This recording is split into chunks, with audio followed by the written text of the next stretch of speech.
Amici di Sportissili, buonasera. Ho rubato la parola al direttore che in genere è abituato un po' a dettare le linee. Logorroico come pochi. Buon pomeriggio. Logorroico l'ha detto lui, non lo dico io, però si sa, è una dote maschile, sto scherzando ovviamente. Faccio le redini io perché mi hanno abituata così. A parte lo scherzo, è terminato da pochi istanti l'allenamento pomeridiano, che è stato parecchio caldo, purtroppo non del tutto in senso positivo, perché c'è qualcuno che si è fermato, l'infermeria sembra che si stia riempendo sempre di più e questa cosa preoccupa non poco il tecnico Dionisi in vista dell'amichevole di domani.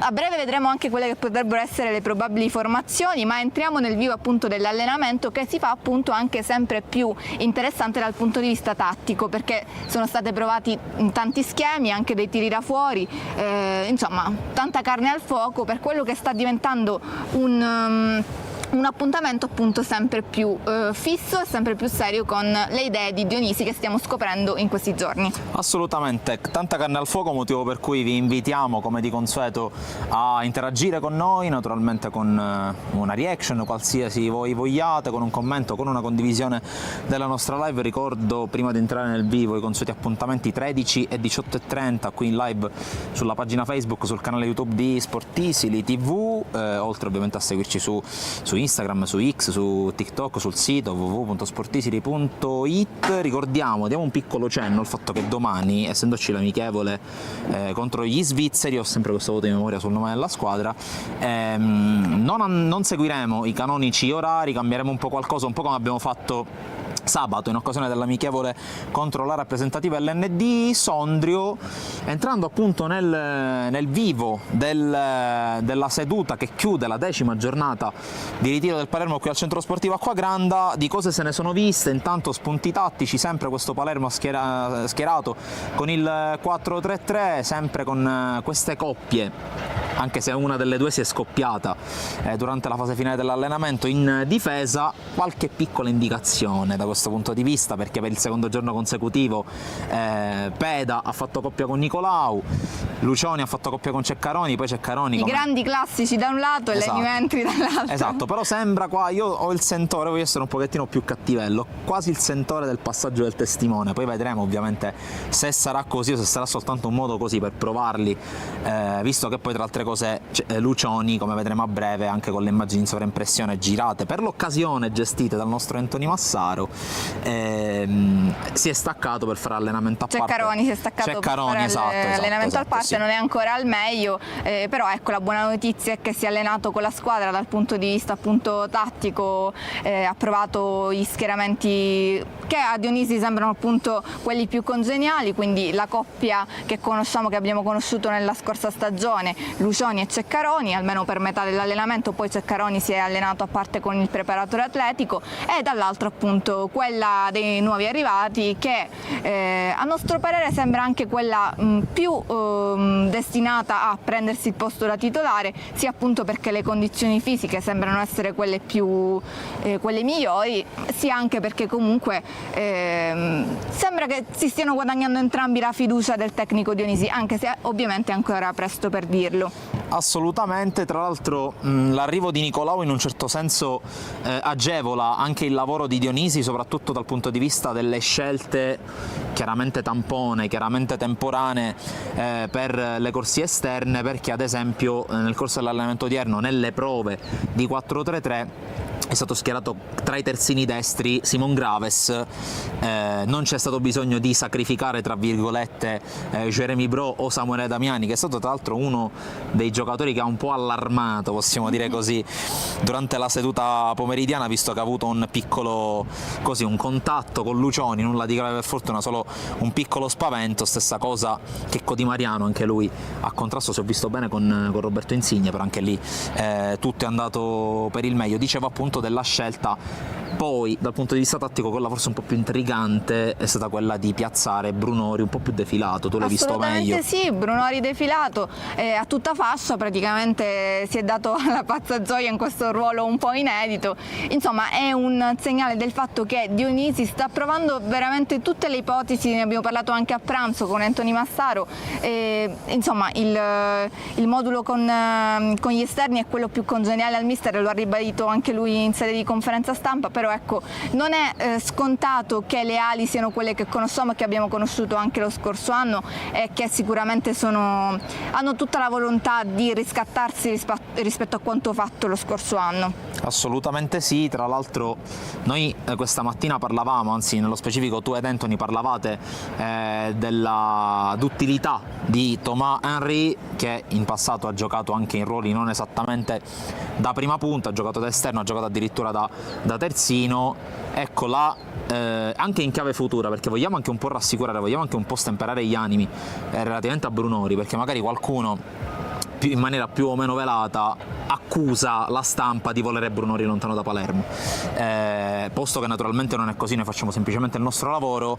Abbiamo anche ragionato, abbiamo anche fantasticato esattamente come succedeva lo scorso anno, quando si parlava di Soleri e Brunori insieme. Perché non Soleri ed Henry insieme? L'abbiamo chiesto oggi al centravanti transalpino nella conferenza stampa, ma anche un Brunori in posizione appunto più defilata o sottopunta addirittura con Di Francesco, con tre punte insieme, perché no? Insomma, le soluzioni sono tantissime. È un giocatore che in questi 3 anni, oltre ad averci abituato, averci fatto fare la bocca buona a suon di gol, è quel giocatore che ha dimostrato che magari nel centro dell'area di rigore contro difese massicce come quelle che la Serie B purtroppo o per fortuna ci ha abituato a vedere, può senza dubbio offrire anche degli spunti a Dionisi, perché io credo che anche Dionisi voglia che si vada così a ricucire, a risanare la ferita, a ricucire la ferita. Oggi per esempio ha dato un pizzichino di fastidio vedere Brunori che, tra virgolette, tirava dritto per lo spogliatoio a fine allenamento, mentre magari altri compagni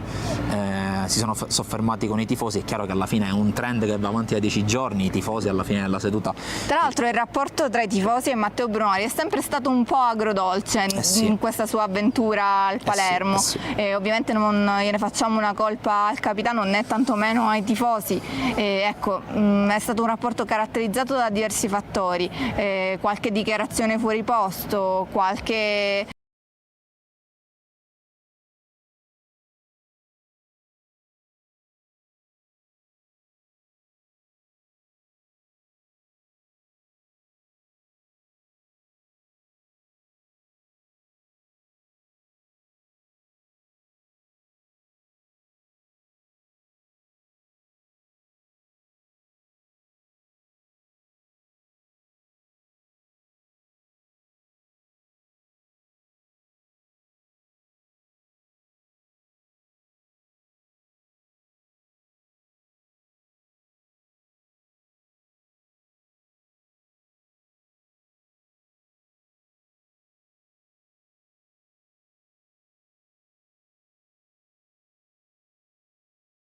un gol. La piazza di Palermo è così, nel senso che si fa abbastanza addolcire da quelli che sono i gesti tecnici e comunque, ripeto, ribadisco, Brunori non ha mai fatto nulla in modo del tutto cattivo e quindi sappiamo che se determinate cose sono state dette, se certe smorfie sono state fatte, non è perché Brunori non stia bene a Palermo, ma semplicemente perché a livello personale magari non sta vivendo il migliore dei momenti. Tra l'altro io voglio anche fare una sottolineatura, perché ne parliamo già da qualche giorno. Quando ne parliamo di Bruno Ricam naturalmente è a scopo prettamente goliardico, anche per alleggerire un po' quella che è la tensione, visto che alla fine si dice Brunori non sorride mai, Brunori non ride mai, Brunori anche per magari strappare un sorriso al giocatore stesso. Ieri non sappiamo se è merito nostro, ma alla fine ieri qualche sorriso si è visto. Oggi per esempio ero a colloquio con un tifoso che addirittura viene da Torino e tra le altre cose ci tengo a sottolinearlo perché abbiamo parlato molto, ci fa anche complimenti per il servizio che forniamo, che offriamo ai nostri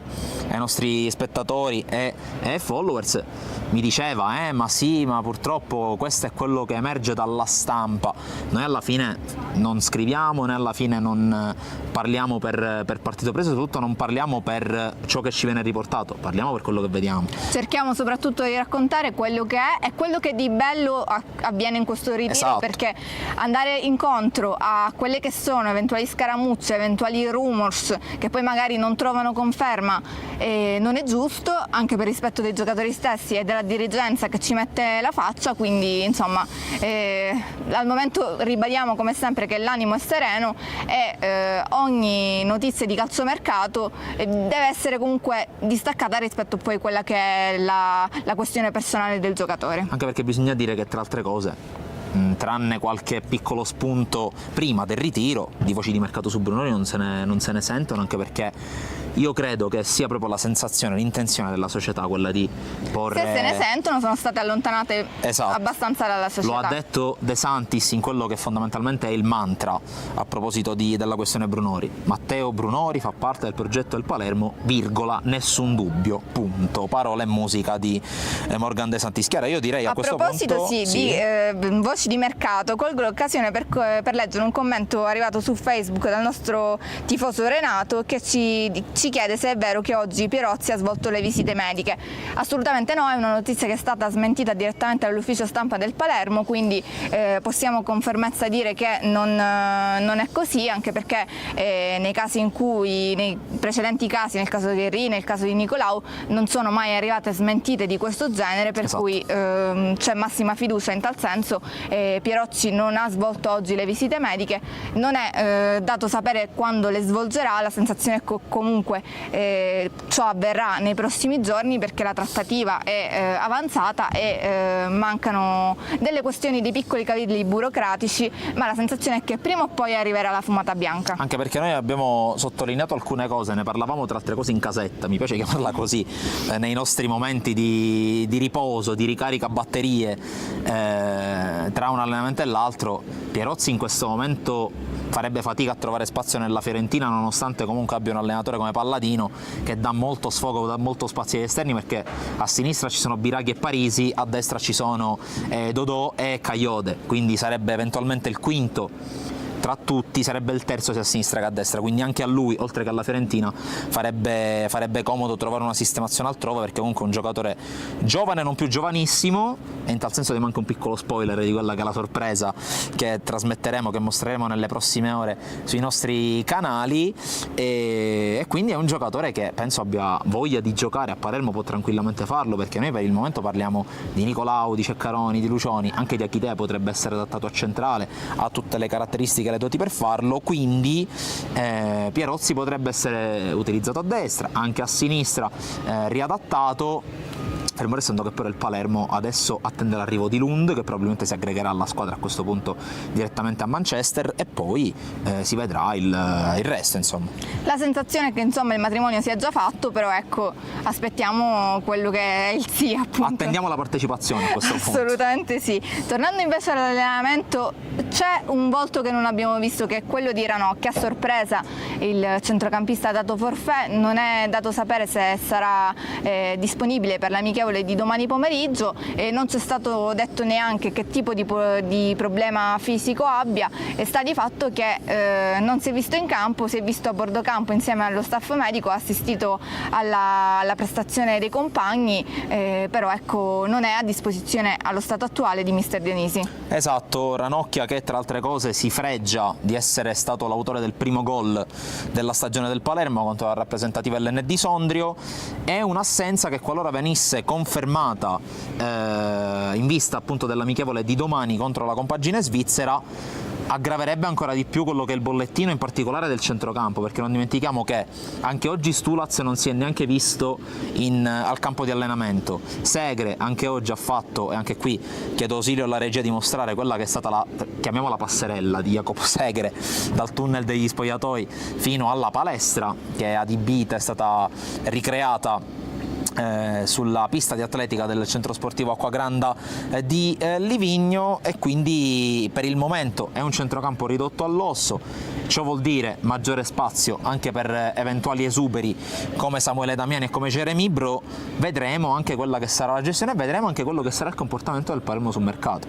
Tra l'altro ci sono giocatori che vediamo, giocatori che non vediamo, è il caso ad esempio di Sturaz appunto e anche di Deplanche che Sì. non si è visto in campo. L'avevamo visto ieri correre insieme a Ceccaroni, quindi la sensazione è che entrambi potessero rientrare in gruppo, invece così non è stato. Ceccaroni si è aggregato almeno per una parte dell'allenamento pomeridiano, invece Deplanche è rimasto ai box. Sì, Deplanche diciamo è arrivato quasi alla fine della seduta. Oggi hanno preso parte all'allenamento soltanto Gomis, Nespola e il giovane Cutrona, da capire appunto quali sono le sue condizioni. È probabile che anche lui lo vedremo direttamente all'opera. Ricordo le 2 amichevoli in terra d'Albione per il Palermo, che giocherà il 26 luglio a Chesterfield contro il Leicester, non più allenato da Enzo Maresca tra l'altro, quindi salta questa sfida da ex per il tecnico campano, e poi il 3 agosto a chiudere questo giro d'Europa che parte dalla Valtellina e arriva fino all'Inghilterra, l'amichevole sul campo dell'Oxford United, squadra ricordiamo che quest'anno giocherà in Championship. Andrea ci chiede Desplanche cosa ha, purtroppo Andrea non ti sappiamo rispondere perché non ci sono aggiornamenti in termini Sì. di bollettino medico, però insomma le condizioni di Desplanche sono anche quelle relative all'infortunio dell'anno scorso. Sì, fondamentalmente diciamo che sono ancora gli strascichi dell'infortunio patito nella semifinale di andata degli scorsi playoff di Serie B contro il Venezia, praticamente nei minuti finali, un problema, se non ricordo male, a una delle 2 cosce. Adesso non voglio commettere errori e non voglio sbilanciarmi, però sì, problema muscolare, di natura muscolare. Ieri, come ha detto giustamente Chiara, una breve corsetta che abbiamo anche documentato a livello video. Per il resto poco o nulla di nuovo, quindi fondamentalmente è naturale decorso dall'infortunio. Invece Chiara, abbiamo visto che non è stata soltanto la giornata così dei brividi, degli infortuni, dei giocatori che ci sono e non ci sono, ma è stata anche la giornata dei colloqui. Assolutamente sì, giornata dei colloqui, e tra l'altro colloqui anche piuttosto intensi. Sì. Alla fine dell'allenamento si sono intrattenuti il tecnico Dionisi, Giulio Migliaccio, e il direttore sportivo Morgan De Santis nella panchina, quella che vedete alle nostre spalle, più lontana che si può, perché appunto l'obiettivo è non farsi sentire ovviamente da noi giornalisti, dei tifosi presenti. Tutta è una conversazione che sembrava essere del tutto appunto in chiave mercato, abbastanza appunto accesa. Non possiamo sapere, non possiamo svelarvi purtroppo cosa si siano detti nel dettaglio, però come vedete dalle nostre immagini in sovraimpressione, appunto la sensazione è che il tema fosse molto caldo. Sì, fatichiamo a credere che stessero decidendo cosa mangiare a cena, anche perché al di là di tutto credo che abbiano un menù tra virgolette comandato anche loro, però sicuramente si è parlato di calciomercato, di gestione dell'organico. Probabilmente anche Dionisi voleva anche sincerarsi di quella che era la situazione dell'infermeria, perché chiaramente venendo a mancare contemporaneamente 3 centrocampisti, di cui 2 potenzialmente titolari come Segre e Ranocchia, fermo restando che non conosciamo ancora l'entità degli infortuni, non vogliamo creare allarmismi né tantomeno vogliamo sbilanciarci in diagnosi, è chiaro che Dionisi vuole vederci chiaro, vuole sapere cosa succede, ci porta tutto a pensare che qualcosa stia bollendo in pentola. Tra altre cose, dopo l'amichevole contro la rappresentativa LND di Sondrio non vediamo più nei paraggi Riccardo Bigon, il che ci porta a pensare che dopo la breve parentesi valtellinese anche lui si sia rimesso all'opera, mentre Morgan De Santis opera fondamentalmente in loco in quella che per un mese circa sarà la sede itinerante del Palermo tra Livigno e Manchester, quindi qualcosa bolle in pentola, sia in entrata che in uscita. Assolutamente sì, tra l'altro dopo il colloquio a 3 ce n'è stato 1 a 2, in particolare tra il direttore sportivo Morgan De Santis e il presidente Dario Mirri, che è arrivato a Livigno nelle scorse ore e ha assistito sia alla seduta mattutina di allenamento che a quella pomeridiana. Anche qui abbiamo immagini da mostrarvi. Scusate. un intenso colloquio, credo in questo caso a toni più distesi, più amichevoli. Tra l'altro una chicca non so se riuscite a vederlo dalle immagini che stiamo trasmettendo, Morgan De Santis non si separa mai dai suoi auricolari. Occhiali da sole e auricolari, tra altre cose anche lui in tenuta ginnica, come se fosse in ritiro da giocatore, perché sempre con le sue scarpette da tennis il suo abito di rappresentanza l'abbiamo trovato. Io intanto sto morendo, perdonatemi, ma se potessi chiedere la sostituzione, ma non c'è un quarto uomo che mi alza la lavagnetta. Mi sono ripreso.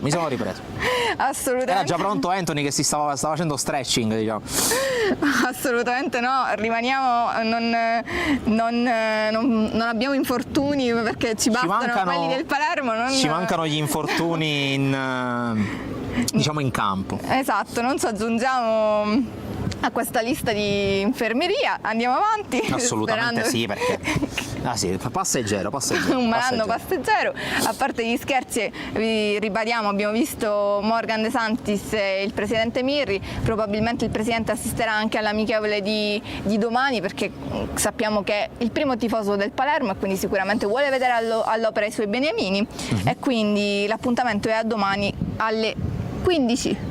All'amichevole domani alle 15. Ero distratto perché sta succedendo tutto a me oggi, la prima volta che vado in diretta dopo 4 giorni. Allora, appuntamento alle 15, io non ti do pace, quindi ti chiedo subito probabile formazione di domani. Lo chiedi a me e io giro a mia volta la domanda ai nostri fans che ci stanno ascoltando. A mio parere domani toccherà ancora ad Alfred Gomis. Non escludo che domani vadano titolari quelli che abbiamo visto nella linea di oggi, almeno quelli senza casacca per capirci, quindi Peda Nicolau subito insieme, Graves a destra e Buttero a sinistra, perché comunque Buttero, per carità, il livello era quello che era, ma non si è districato male, è piaciuto anche l'atteggiamento anche ad Alessio Dionisi. E il miglior gol contro il Sondrio è stato proprio il suo. Il gol più bello è stato il suo, dal punto di vista tecnico è stato chiaramente il suo, un bel tiro a giro, quasi a voler celebrare Lorenzo Insigne, visto che c'è il fratello qui in squadra. In mezzo al campo, considerando le potenziali defezioni, credo che il centrocampo sia abbastanza comandato con Damiani e Bro a fare, diciamo, da frangiflutti davanti alla linea difensiva. A questo punto sai che non ti escludo anche un 4-4-2 con Brunori ed Henry subito insieme, Insigne e uno tra Di Francesco. Questa volta però ti metto Di Francesco e Di Mariano insieme e Insigne a partire dalla panchina. Perché no? Staremo a vedere. Secondo me Henry partirà nel secondo tempo, perché sappiamo che con le amichevoli c'è sempre un gioco di cambi interessante. Non è quello ovviamente delle partite, però appunto mister Dionisi avrà la possibilità di provare quasi praticamente due squadre. Assolutamente sì, ricordiamo che ferma restando la fitta rete di, purtroppo, per fortuna non troppo fitta, sono 3 giocatori, anzi 4 considerando anche De Planche. Il Palermo comunque è partito in ritiro con 27 giocatori, oggi in campo ce n'erano 23, quindi ci sono le rotazioni giuste. Assolutamente sì, tra l'altro questo può essere considerato probabilmente il primo vero test della stagione, perché ovviamente la rappresentativa Sondrio, l'abbiamo detto più volte, non era una squadra professionista di sicuro, sappiamo che era una raccolta di giocatori di prima e seconda categoria all'incirca, e quindi ha fatto quel che poteva. Il Palermo ha vinto ampiamente con il risultato di 10-0, però ecco, adesso l'obiettivo è sicuramente quello di vedere come se la cavano i rosanero con una squadra, non dico di livello, ma che comunque sappia stare in campo, per cui adesso arriverà questa squadra svizzera di terza categoria, terzo livello di campionato. Sì, il corrispettivo della Serie C italiana. Serie C, esattamente. E quindi la speranza è che riescano anche a mettere in difficoltà il Palermo per vedere qualche spunto utile dal punto di vista tecnico-tattico. Il Rapperswil Jona, ringrazio l'ufficio stampa del Palermo per aver mandato il report proprio mentre siamo in diretta, così ho potuto leggere il nome. Ricordiamo, ore 15, per chi si dovesse trovare in zona, ingresso libero qui all'Acquagranda di Livigno. Sabato erano in circa 300 ad assistere alla gara, tra curiosi, tifosi, insomma di tutto di più. Test un pochettino più probante. Io adesso voglio sentire la tua formazione. Io mi adeguo alla linea editoriale del direttore, a parte lo scherzo, ribadisco, secondo me non vedremo dal primo minuto Brunori ed Henry. Sulla difesa sono d'accordo, il centrocampo è un po' comandato, secondo me il mister si adatterà al 4-3-3, quindi fin da subito con Brunori al centro dell'attacco, e secondo me si farà staffetta con Henry. Sono d'accordo, diciamo che è una delle chiavi di lettura. Sarebbe stato bello avere magari più centrocampisti a disposizione, penso che il primo ad averne piacere sarebbe stato proprio Alessio Dionisi. Qua vado a leggere Sergio Cina, che penso a proposito dell'utilizzo degli esterni dice: viene fisiologico giocare a piede invertito e a tagliare il campo e tirare in porta. Riferimento naturalmente a Insigne di Francesco. Penso che l'anno scorso sia stato quello che è mancato in particolare a Roberto Insigne, ovvero sia quello di giocare col piede opposto, cercare di sfruttare anche, perché no, gli inserimenti degli esterni, inserimenti dei terzini, in quel caso Mateu. Penso che, guarda, voglio azzardarla, con un terzino più di spinta e più di personalità come Salim Diakité, penso che anche Insigne giocando su quella fascia avrebbe potuto creare qualcosa in più, ma in quel caso ormai l'incantesimo era rotto e anche lui aveva un po' di morale sotto i tacchi e quindi non ha reso. Assolutamente sì, tra l'altro Salim Diakité, che quando è arrivato a Palermo sembrava un dio arrivato dall'Olimpo, poi insomma con il passare delle settimane le sue prestazioni sono un po' calate. La speranza è che a campionato iniziato possa ritornare quello dei primi giorni e, a mio parere, il ruolo di terzino a tutta fascia, di spinta, di velocità, come dicevi tu, è quello che più gli si addice. Insomma, io non sono riuscita mai a vederlo come un centrale. È vero che può fare entrambi i ruoli, però ecco, la mia sensazione personale è che non sia quello di centrale il suo ruolo vero. Assolutamente, anche se a onor del vero c'è stata una situazione in cui è riuscito a essere decisivo anche giocando in posizione centrale, che è stata la partita contro la Cremonese, in cui Corini, con una mossa forse più della disperazione che non un'arma tattica vera e propria, lo schierò proprio trequartista centrale in un 4-2-3-1 inventato con Di Mariano e Di Francesco esterni e Solleri punta centrale, in un secondo tempo in cui il Palermo è riuscito a venire su. Però sono d'accordo con quelle formazioni di fantasia di Corini che sembravano appunto le mosse della disperazione. Però sono d'accordo con te che comunque Roberto Insigne ha fatto il meglio nella sua carriera a Benevento, a Frosinone, nella primavera del Napoli, appunto da esterno, piede invertito, un po' come i vari Suso, Cerci e così via. Tra l'altro, se il Palermo ha deciso di puntare su un allenatore che ha confermato il modulo dello scorso anno, è evidente che la volontà sia proprio quella di puntare sugli esterni e di migliorare le loro prestazioni. Sì, ma del resto, come abbiamo sottolineato spesso durante le scorse dirette, come hanno sottolineato anche alcuni dei nostri followers che ci hanno seguito, c'è stata una situazione in cui Dionisi ha utilizzato il 4-3-1-2, che è la stagione in cui ha vinto la Serie B ad Empoli, ma perché aveva un arsenale offensivo veramente clamoroso, con Mancuso, che tra l'altro è stato ufficializzato dal Mantova e quindi sarà avversario del Palermo, così come un altro di quelli che sto per menzionare, ovvero sia Stefano Moreo, quindi, che è rimasto a Brescia, e c'era anche la Mantia, quindi era un attacco pesante con anche Olivieri, un attacco diverso da quello che si trova ad allenare a Palermo. Fondamentalmente diciamo che è stato il leitmotiv dell'inizio dell'avventura di Dionisi, in cui tutti dicevano adesso il Palermo rifonderà la squadra. Io personalmente ci vedo ben poco da rifondare, non so tu cosa ne pensi, ma è una squadra comunque già ben costruita, già ben assemblata.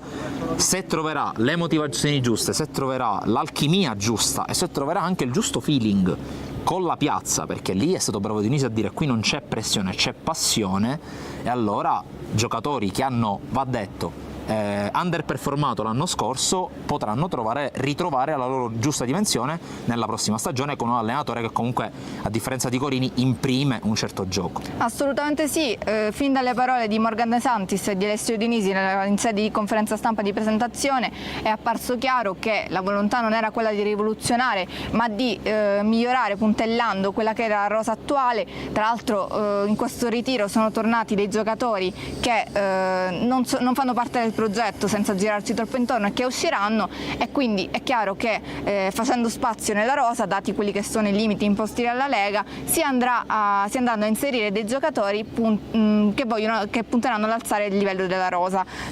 Parliamo sempre di quel duo di cui ha parlato De Santis, ovvero di avere due giocatori per lo stesso ruolo di qualità, e quindi due giocatori, non un titolare e una riserva, ma due giocatori capaci di giocarsi il posto da titolare. Esatto, sì, la cosiddetta rosa lunga di cui ha parlato De Santis. Ne approfitto intanto per ribadire, visto che Sebastiano Sino ci scrive novità sulla trattativa Pierozzi, a quanto pare la Fiorentina vuole più di 3 milioni, esagerati sinceramente. Questo non ci è dato saperlo, visto che comunque, tra altre cose, stamattina si parlava già di visite mediche, alcuni parlano ancora di trattativa in corso, anche lì c'è una nebulosa attorno a questa trattativa, quindi staremo a vedere, sicuramente indagheremo, approfitteremo del fatto che magari ci sarà nella giornata di domani un'attività meno frenetica in campo e quindi ci concentreremo più sul calciomercato e staremo a vedere, mentre Roberto Frenda, e qui penso che possiamo andare a chiosare, ci chiede per l'ennesima volta novità sui diritti TV. Non abbiamo novità sui diritti TV, però abbiamo una bella indicazione, una bella ciliegina, perché anche sul nostro sito potrete vedere da qualche minuto la notizia relativa agli orari e alle date delle prime 4 giornate. Non sappiamo dove potrete vedere la Serie B, ma sappiamo quando la potrete vedere. Però ti posso dire che è una bella indicazione, perché se la Lega ha diffuso gli orari e le date delle prime 4 giornate significa che qualcosa si è mosso, perché altrimenti non ci sarebbe la certezza. Abbiamo avuto un piccolo spoiler durante la diretta per la pubblicazione dei calendari di Serie B, che la stagione sarebbe partita da Brescia, e in effetti la stagione partirà da Brescia, quindi per il Partirà secondo... da Brescia, partirà da Pisa, partirà da Cremona. Per il secondo, no, la prima giornata. Sto scherzando. Quindi per il secondo anno consecutivo sarà il Palermo a giocare la prima partita del campionato di Serie B. Speriamo che non ce ne sia bisogno che giochi anche l'ultimo, ovvero sia la finale di ritorno playoff, però in quel caso, se dovesse essere playoff, almeno speriamo che giochi anche l'ultima. Per la seconda, la terza e la quarta vi invitiamo a leggere sportisili.it. Non è vero, io ve lo spoilerò perché voglio dirvi quando, a che ora potrete vedere il Palermo in casa. Dispettosa. Perché io lo so che i tifosi vogliono vedere il Palermo a casa, vogliono tingere di rosanero il Renzo Barbera, e allora vi spoilerò soltanto questo: Palermo-Cosenza domenica 1 settembre 20:30. Quindi il Palermo per Non ringraziatemi. per tutto il mese di agosto, una figurati, è sempre un piacere. Per tutto il mese di agosto il Palermo non giocherà a casa sua. Questo ci porta a pensare che quando i tifosi torneranno al Barbera troveranno uno stadio all'altezza. Vestito a festa. Esatto, e direi che dopo questa possiamo salutare i nostri tifosi. Che dici?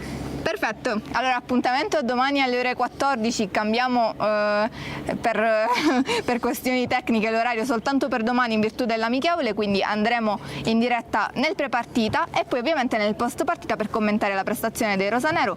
La partita verrà trasmessa, come accaduto per quella contro la rappresentativa Sondrio, nei canali ufficiali del club. Ci sarà una diretta a disposizione e poi successivamente anche gli highlights, quindi avremo modo di commentare tutto.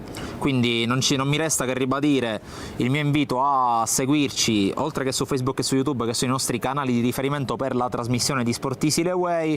C'è Instagram, c'è X, lo chiamo ancora Twitter, non ce la posso fare, c'è TikTok, c'è il buon Anthony Massaro che non vede l'ora di cliccare sulla sigla, e quindi a domani. Ciao!